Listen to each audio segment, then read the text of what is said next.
दीनापुर नाम के एक गांव में दो पड़ोसी रहते थे, राम सिंह और श्याम सिंह। दोनों में ही 36 का आंकड़ा था। दोनों दिन भर बस लड़ते झगड़ते रहते, क्योंकि थे तो दोनों बेरोजगार ही। एक दिन श्याम सिंह घर में बैठा था, तभी उसकी पत्नी घर में आई और उससे कहने लगी, अरे अपना वो पड़ोसी राम सिंह तालाब के पानी से अच्छी कमाई कर रहा है और तुम हो कि घर में निकट्ठे बैठे हो। पत्नी की बात सुनकर श्याम सिंह चौंक गया। क्या सुबह सुबह भांग वांग खाकर आई हो क्या? तालाब के पानी से कोई कैसे पैसे बना सकता है? भगवान ने तुम्हें ये टमाटर जैसी आंखें मुंह पे सजाने के लिए दी है क्या बस? अरे खुद जाओ और देख कर आओ। अरे भड़कते क्यों हो भाग्यवान, जाता हूँ ना। अरे खुद नहीं कमा रहे हो, कम से कम उस राम सिंह को तो कमाने से रोको, ऐसे तो वो ज्यादा अमीर हो जाएगा। श्याम सिंह जल्दी से तालाब के तरफ जाने लगा और जब उसने तालाब के पास का नजारा देखा तो वो हैरान रह गया, क्योंकि राम सिंह ने एक नाव खरीदी थी। वो लोगों को नाव में बैठाकर तालाब की सवारी करा रहा था और खूब पैसे कमा रहा था। अरे आओ आओ, नाव की सवारी खाओ, तालाब में घूमने का मजा लो। अरे भाई नाविक, कितने रुपए लेते हो? मेरी बीवी को भी तालाब में घूमना है, बस साहब सिर्फ 50 रुपए।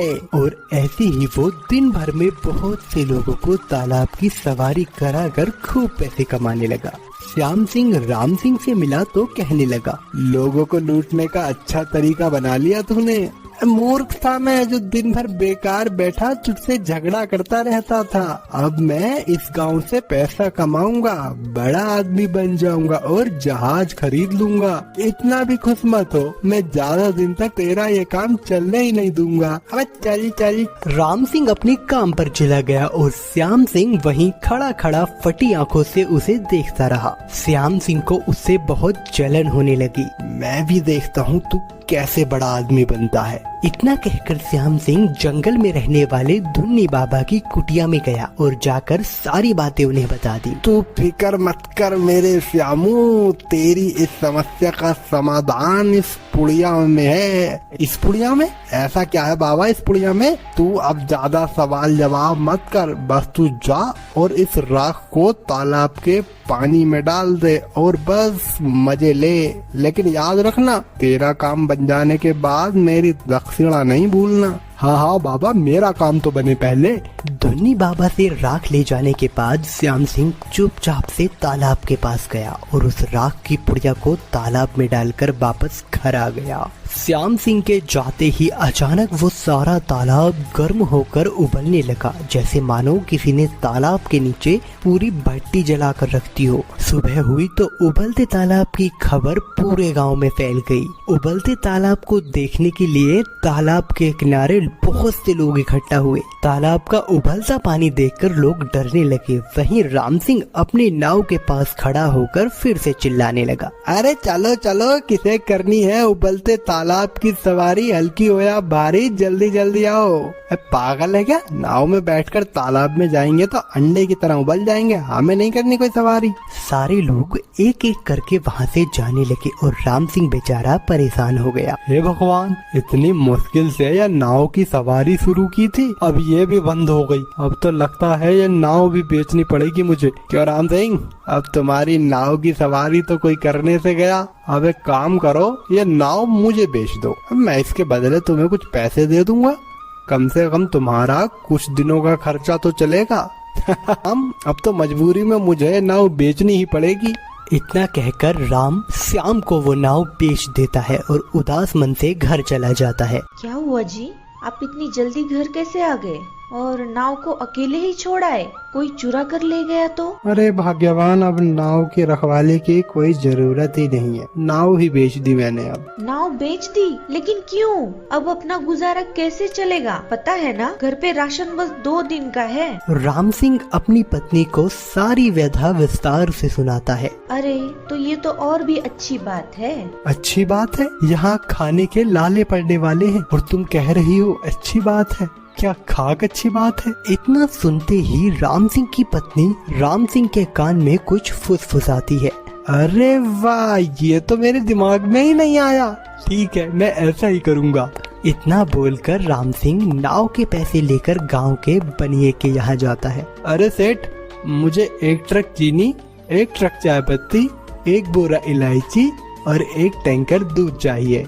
इतनी मोटी मात्रा में माल, क्या गोलमाल है? नहीं गोलमाल कुछ नहीं है, बस तुम ये सामान जल्दी से मंगा दो और अभी के लिए ये लो कुछ पैसे रख लो, बाकी के पैसे 1 साल बाद दे दूंगा। ऐसा कहकर राम सिंह अपने घर चला आया और दूसरे दिन एक ट्रक चीनी, एक ट्रक चाय पत्ती, एक टैंकर दूध और कुछ बोरी इलायची के उबलते तालाब के पास पहुंच गए। लो साहब, माल आ गया आपका, जल्दी बताओ कहाँ खाली होना है ये। हाँ बताता हूँ, इतनी जल्दी मत दिखा, ये सारा सामान इस तालाब में पलट दे। अरे साहब क्यों मजाक कर रहे हो, धंधे का टाइम है, जल्दी से बताओ। अरे और क्या तुझे लिख कर दूं? राम सिंह ने तीनों ट्रक तालाब में खाली करा लिए और तालाब में अब चाय उबलने लगी। इलायची की सुगंध सारे गांव में फैल गई और लोग इकट्ठा होकर अजूबा देखने लगे। इतने ही राम सिंह ने भी अपना चाय का स्टॉल तैयार कर लिया। चाय ले लो, चाय, गर्मा गर्म चाय, इलायची वाली चाय। लोगों ने चाय का तालाब कभी नहीं देखा था, इसलिए तालाब को देखने लोग दूर दूर से आ रहे थे और लोगों के मन में ये इच्छा भी थी कि आखिर तालाब की चाय का स्वाद होता कैसा होगा। अरे भाई चाय वाले, कितने का दिया एक गिलास? बस मात्र 10 रुपए का एक गिलास है बाबूजी, गर्मा गर्म उबलती हुई इलायची वाली चाय है। अच्छा ऐसा, तो लाओ पिलाओ फिर एक गिलास। जैसे जैसे तालाब में चाय उबलती जा रही थी वैसे वैसे उसका स्वाद और भी बढ़ता जा रहा था और राम सिंह की दुकानदारी भी बढ़ती जा रही थी। उसे देखकर श्याम सिंह और उसकी पत्नी को बहुत जलन हो रही थी। अजी ये तो तुमने उसका धंधा चौपट करने की जगह और ज्यादा पैसे कमाने का नुस्खा उसे दे दिया। एक काम ढंग का मत करना तुम कभी। अपनी पत्नी की इतनी बुरी भली सुनकर श्याम सिंह गुस्से में राम सिंह के चाय के स्टॉल पर गया। अरे तुम लोग चाय पीने के लिए इसे पैसे क्यों देते हो? में चाय पिया करो ना, ये तालाब इसका थोड़ी है। क्या बक रहे हो श्याम सिंह?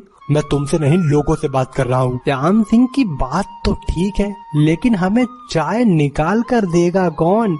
देखो तो चाय कैसे उबल रही है। राम सिंह हमें ये खोलती हुई चाय निकाल कर देता है, इसीलिए हम उसे पैसे भी देते हैं। बस इतनी सी बात? तो फिर मैं तुम्हें इससे भी ज्यादा स्वादिष्ट चाय निकाल कर दूंगा। वो कैसे? इस राम सिंह की नाव मैंने खरीद ली थी, जिसमें बैठकर मैं तुम लोगों को बीच तालाब की ज्यादा मीठी और ज्यादा पकी हुई चाय निकाल कर दूंगा। अरे वाह भाइयों, ये तो और भी सही रहेगा। अगले ही दिन से श्याम सिंह ने अपना चाय का स्टॉल लगाना शुरू कर दिया और उसकी चाय तो राम सिंह की चाय से भी ज्यादा बिकने लगी। राम सिंह उदास मन से अपने घर जा रहा था, तभी उसे धुन्नी बाबा मिलता है। और श्याम सिंह तुम्हारा पड़ोसी था ना, राख ले गया था तालाब में डालने के लिए और दक्षिणा देकर नहीं गया। सुना है चाय का तालाब बेच रहा है, उसे दक्षिणा लौटाने को बोल देना। अब राम सिंह सारा खेल समझ गया कि नाव के धंधे में टांग अड़ाने वाला श्याम सिंह ही है। मेरा धंधा चौपट किया, चलो मैं भी अब देखता हूँ कि चाय का तालाब कितने दिन चलता है। राम सिंह उदास मन से अपने घर पहुँचता है। क्या हुआ, ऐसे मुंह क्यों लटकाए हुए हो? क्या बताऊँ, मेरी तो किस्मत ही खराब है। इतनी कोशिश कर रहा हूँ अपनी मेहनत से कमाई करने की, लेकिन कोई काम नहीं चल रहा। अजी आप ऐसी बात क्यों कर रहे हो?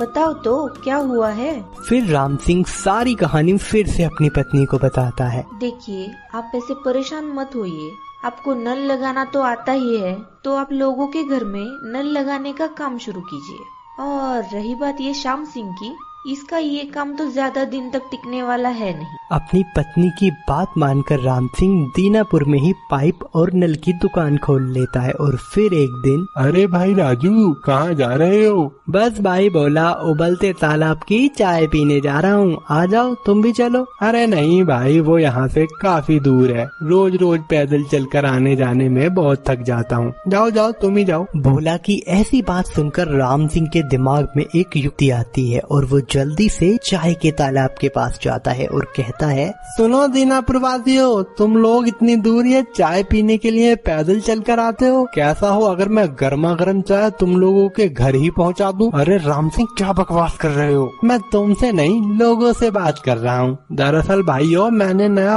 पाइपलाइन का काम शुरू किया है। मैं तालाब से चाय सीधा आप लोगों के घर में भिजवा दिया करूँगा, फिर घर में बैठकर जितनी चाहे उतनी चाय पीना, मजे लेना। कहो कैसा रहेगा? हाँ हाँ भाई राम सिंह, ये अच्छा विचार है, हम तैयार हैं। राम सिंह की ऐसी बात सुनकर सभी गांव वाले श्याम सिंह के स्टॉल से अपने अपने घर जाने लगे। चीनी मेरी, पत्ती मेरी, इलायची मेरी, दूध मेरा और मजे तू लेगा। इस प्रकार श्याम सिंह बर्बाद हो गया और राम सिंह का काम अच्छा चलने लगा। उसने पाइपलाइन से लोगों के घर घर चाय पहुंचाई और श्याम सिंह को गांव छोड़कर जाना पड़ा। तो दोस्तों, कैसी लगी हमारी ये अद्भुत कहानी, कमेंट में जरूर बता के जाना।